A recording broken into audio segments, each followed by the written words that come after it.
Just another glorious day here in the Panhandle. Not Absolutely bad for love July. it. You know, 3 days in a row here that it's been like 82 degrees or cooler. Loving it. Let's take a look outside right now. And we've got a lot of moisture in the air. This is a live shot from Bushland. And you see the result of some of the moisture, clouds at different levels. We've definitely worked in some sun, but we've also had sprinkles and showers around the area. But it just does not feel like early July out there today. We got temperatures generally in the 80s. There's 79 right now in Amarillo, and we can get you all the way down to 73 at Clovis. So I hope you've had a chance to enjoy the nice temperatures. There's the moisture on radar and satellite, and this looks pretty impressive. I mean, we got a rain across a widespread area. It's just not really intense. We have some embedded thunder showers and heavier rain producers, but overall, we're just looking at a little what we call popcorn as we scan around. You can see a few clusters in parts of the area. I was out at Shamrock this morning doing a story, sprinkled a little bit there. Clarendon picked up a good shower, and right now the heavier rain is just right down I-27, starting around Tulia, and then back across Highway 86, getting out close to Silverton. Rain moving up towards Lake McKenzie, Vigo Park, Wayside. We'll just track that. These storms kind of pop up, drop the rain, and go away pretty quickly. So even though it's headed in a certain direction, we can't project out and guarantee rainfall.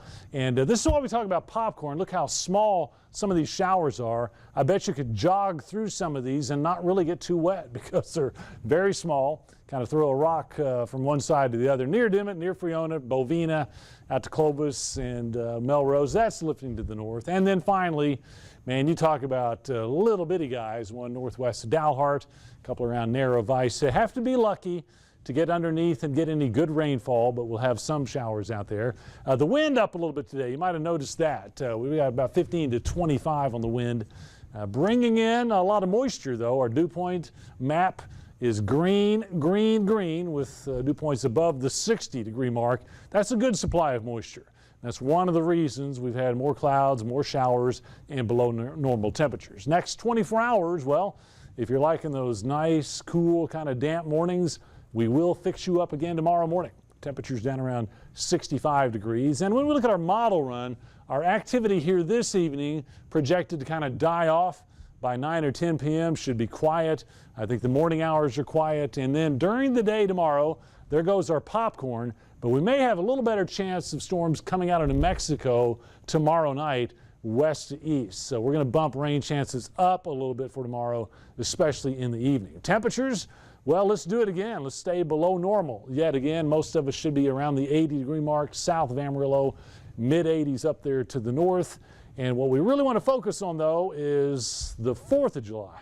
That's coming up on Friday, and it looks like rain chances go down. I think the weather's going to cooperate for parades, picnics, barbecues, fireworks displays. It'll be a little warmer, but that is closer to normal at 91. And then when we bring in our next weather maker, it's going to start to resemble a little more like a summertime weather pattern. High pressure building in. That should put us over 90 as we start the weekend, but at the same time, I think we'll have a favorable flow coming around that high to bring in some evening storms over the weekend. So not all doom and gloom. Actually looks pretty good for this time of year.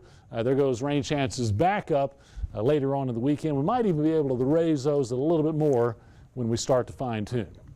4th of July, 91. Our hotter day, I think, over the weekend will be Saturday, coming back down to around 90 Sunday. There's our scattered storm chances. And then Tuesday and Wednesday of next week, looks like good old July will be in the mid-90s. Right now, back over to news.